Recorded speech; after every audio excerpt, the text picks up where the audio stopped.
Go to the Funds tab and select either Deposit or Withdraw. So let's do a deposit first. Select on Interact e-Transfer. You can do two things, send money or request money. First, we'll send money.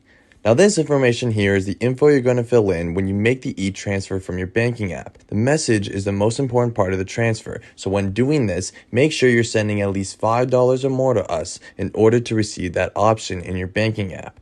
After you put this information down and send your money, you will get an email from us when we received your funds.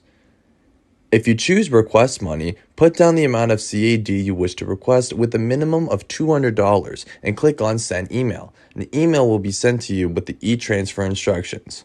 To withdraw money, go to the Funds tab and select Withdraw. Then click on Interact e-Transfer. Enter the amount of money you wish to withdraw with a minimum of $10 and hit Submit. Once you submitted, you'll need to get 2 codes from your email and through text messages. Put the 2 codes in and then submit.